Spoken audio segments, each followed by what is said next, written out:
ನಮಸ್ಕಾರ. ಪ್ರಜಾರಾಜ್ಯ ಕನ್ನಡ ನ್ಯೂಸ್ಗೆ ಸ್ವಾಗತ. ನೀವು ರಾಜ್ಯಾಧ್ಯಕ್ಷರಿಗೆ ಪ್ರತಿಕ್ರಿಯೆ ಕೇಳ್ರಿ. ಅವ್ರ ನೇತೃತ್ವ ಜನ ಕರ್ನಾಟಕದಲ್ಲಿ ಒಪ್ಪಿದಾರೋ ಇಲ್ಲೋ ಅವ್ರಿಗೆ ಗೊತ್ತು. ಮತ್ತು ನಿನ್ನೆ ಅವರು ದಿಲ್ಲಿಯಾಗ ಹೇಳಿದ್ದ ಎಲ್ಲ ಬಾಗಲ ಬಂದ್ ಮಾಡಿ ಒಂದೇ ಬಾಗಲ ಇರ್ತೈತೆ ಅಂತ ಹೇಳಿ. ಆದರೆ ಇವತ್ತು ಎಲ್ಲ ಬಾಗಿಲುಗಳು ಬಂದಾಗಿದ್ದು ನಮಗೂ ದುಃಖ ಇದೆ. BJPಗೆ ಇಂಥ ಹೀನಾಯ ಸೋಲು ನಿಜಕ್ಕೂ ನಾವು ನಿರೀಕ್ಷೆ ಮಾಡಿರಲಿಲ್ಲ.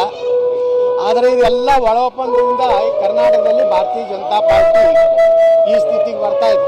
ಇನ್ನಾದರೂ ಹೈಕಮಾಂಡದವರು ಈ ರಾಜ್ಯಕ್ಕೆ ಉಸ್ತುವಾರಿ ಆಗ್ತಾರಲ್ಲ, ಪ್ರಾಮಾಣಿಕರನ್ನ ಸ್ವಲ್ಪ ಸಂಸ್ಕಾರ ಇದ್ದವ್ರನ್ನ ಹಾಕಲಿ.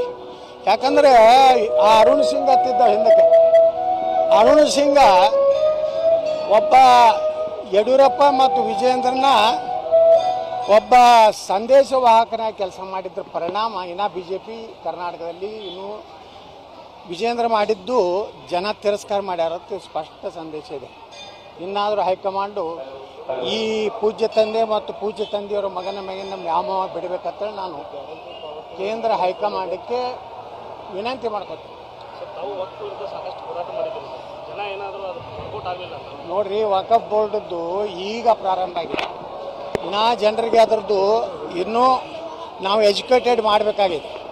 ಇವತ್ತು ಮಹಾರಾಷ್ಟ್ರದಲ್ಲಿ ವಕಫ್ ಆಧಾರದ ಮೇಲೇ ಚುನಾವಣೆ ಆಗಿತ್ತು. ಇಡೀ ಮಹಾರಾಷ್ಟ್ರದಲ್ಲಿ BJP ಶಿವಸೇನಾ ಬರದಲ್ಲಿತ್ತಿದ್ರು.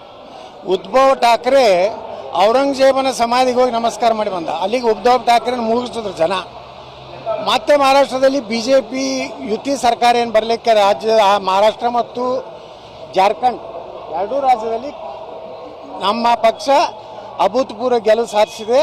ಕರ್ನಾಟಕದಲ್ಲಿ ಹೀನಾಯ ಸೋಲು ಕಾಣಲಿಕ್ಕೆ ಪೂಜ್ಯ ತಂದೆ ಮತ್ತು ಪೂಜ್ಯ ತಂದೆಯ ಹಿರಿಯ ಮಗ ಕಾರಣ.